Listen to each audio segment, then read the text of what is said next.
What's good, people? It's about that time to randomly relate, reverse rant, no hate. I want to talk about Bermane Stiverne versus Trevor Bryan. Now I'm gonna be as positive as I can, but I got to tell the truth, okay? Um, because I could say worse than what I'm going to say. Um, it was a boring fight. It basically was a boxing match. They wasn't trying to bang, and I mean they were throwing hard shots at each other at times, but it was like it was cat and mouse. It was very sloppy. Um, Trevor Bryan controlled the fight with a jab. He constantly was putting shooting the jab out. It's times when he would land a shot, he'd walk down Bermane Stiverne and do nothing.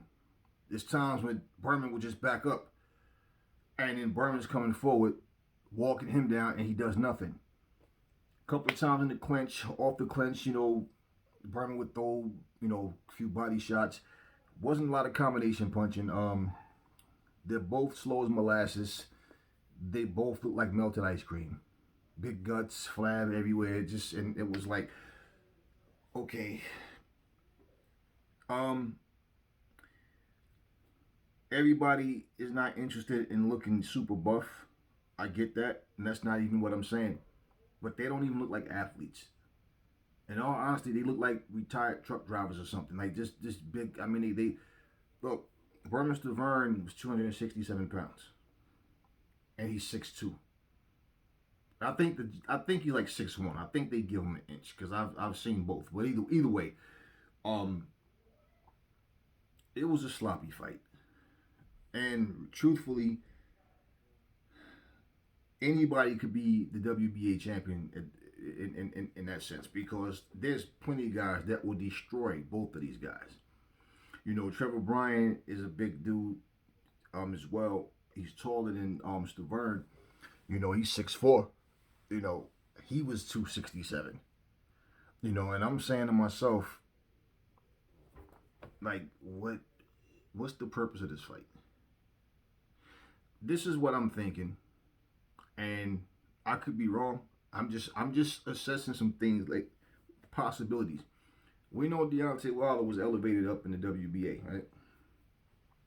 Now we know for a long time Deontay Wilder was saying, everybody knows all them belts don't mean nothing. The only belt that matters is that green belt, the WBC belt. That's the most prestigious belt, which we know is pure bullshit in terms of you saying you don't want a belt.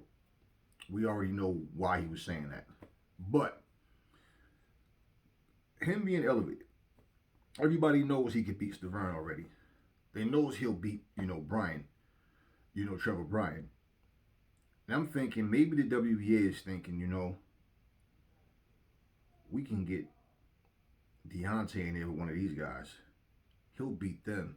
And having that WBA, that will get some attention to our organization because one of, someone ranked, for him to be ranked in the WBA and then become the champion, and that would give them some leverage, right?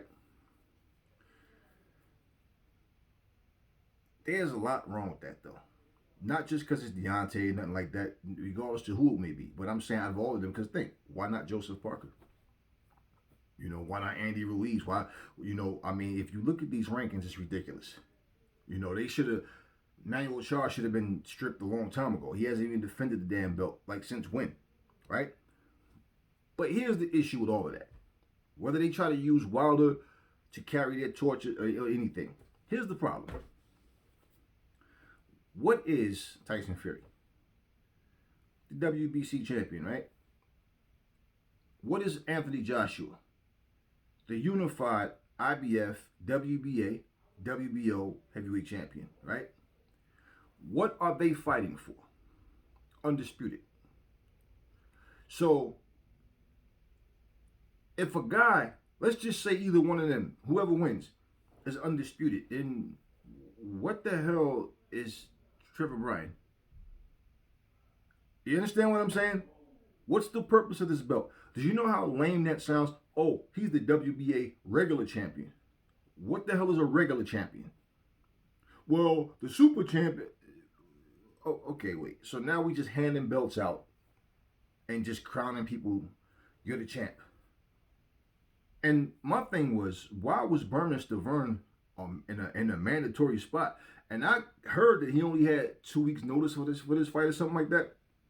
My thing is, for the WBA to have these two guys fight as their champion, I cannot see them having faith in any one of them. Which is why I think, especially with everything going on with Wilder right now, and the fact that him and Fury already saying they won't fight each other. That doesn't rule out Anthony Joshua versus Wilder if that fight ever happens. But at least right now, it's like there's other things Wilder could be focused on his comeback, right? So I wouldn't be shocked if they're trying to use him, and then all of a sudden we get breaking news: Trevor Bryan versus Deontay Wilder for the WBA regular championship. What is that, man? You're unifying the division. You want to unify so you can be undisputed champion. Yet there's other belts floating around out there. It just makes no sense to me. So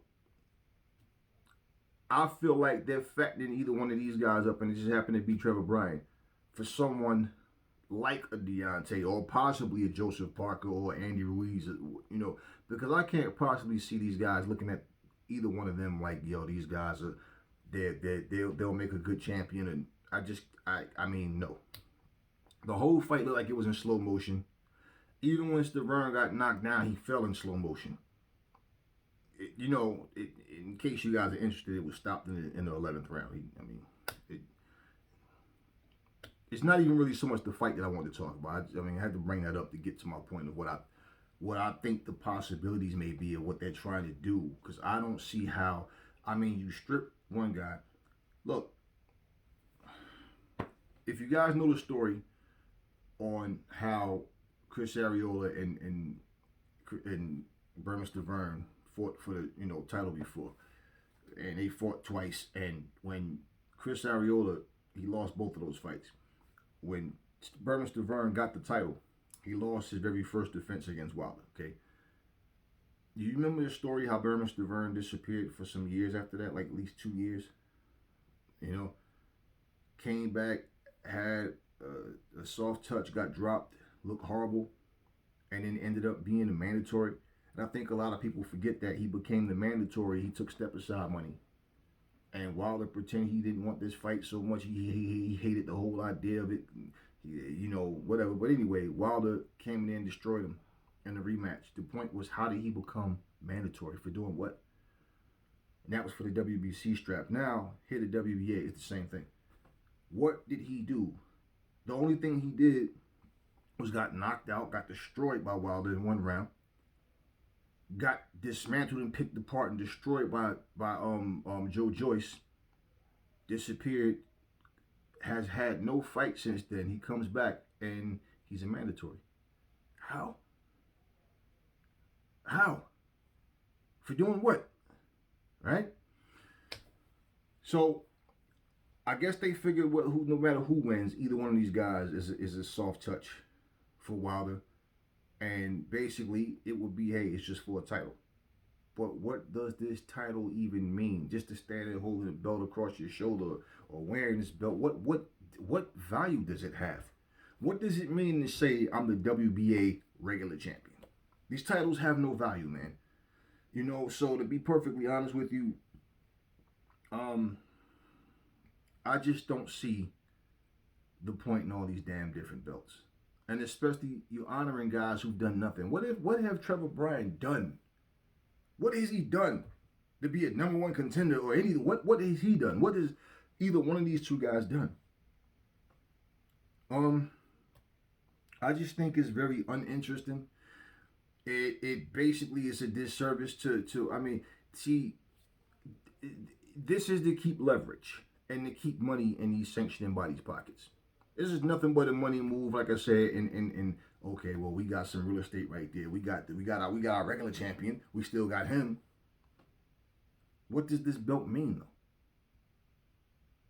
What does it mean? It means nothing, because nobody's breaking the neck to fight for the WBA regular championship. Everybody's trying to be undisputed. Who cares about this belt? So, yeah, I mean, the fight itself wasn't interesting at all to me. It was a very boring fight. Stiverne was trying to bring the fight. You know, people knocked the announce team for what they were saying and the analogies they were making and comparisons and stuff. But at the end of the day, I don't expect them to sit there and try to shoot the fight down.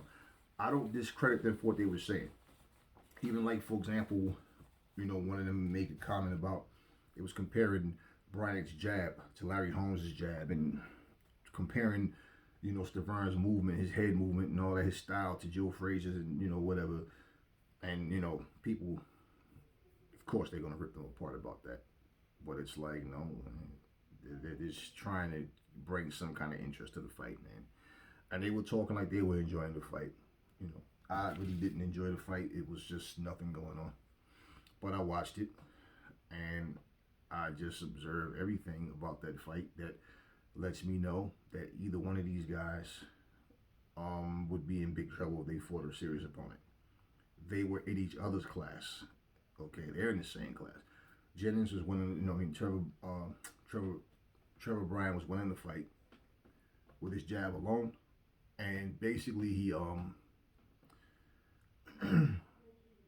he wound up dropping my man. He, you know, he beat that ass. When he got up, it was stopped on it. You know, the fight ended with him on his feet, but it was stopped. He was getting pummeled on. You know, right eye swollen, clothes and everything, and they were punching. It's one of them fights where they were punching. It wasn't just walking around. They were punching, but it just was a boring fight. And, you know, Stiverne, you know the thing that people don't understand? You know, Stiverne is 43 years old, but this was only his 26th professional fight. He doesn't have a whole lot of fights as a pro. The thing about Stiverne, though, is I watched him, and it's like he likes to walk guys down and do nothing once he get in there. And he was like this even when he was younger. So it's like he doesn't know what he wants to do when he gets in. And then when he's backing off, it's worse for him because he's trying to get in on a taller guy, and he can't get in. He doesn't. He has slow feet, and even his head movement, he can't get away from a jab. The jab he was getting popped by that jab all night. He was able to slip some shots, but I mean overall, even if he slipped one, he'll take two. I was never impressed by Stiverne as a fighter, but just watching him, and it's like the fact that it took, you know, Trevor Bryan 11 rounds to finally, you know, stop him, and just watching the fight, I mean, it's like, can you imagine anybody going, I can't wait to see Anthony Joshua versus Trevor Bryan. Hey, I can't wait to see Stiverne versus Fury. Like, no. So, like I said, I believe these two have both been fattened up to have a strap. And if Deontay or Joseph Parker or another credible name, you know, is interested in just picking up this belt, then I guess that's what it will be. Anyway, not much to this fight, but I was just thinking about the possibilities of where they're trying to go with someone else. I mean, maybe even somebody like F.A. John, but somebody, they may be trying to build up a younger, up-and-coming fighter. Who knows? But I don't really see either one of these guys as a good representative as a world heavyweight champion. And in all honesty, with this WBA regular belt, it's just like, maybe I'll go get me a belt too, you know? Sit here and do my videos with my belt across my shoulder. Anyway, look, that's all I'm going to say in this video. Never fall in love with lies. Remember, the truth brings hate out of people, and I will catch y'all on the next video.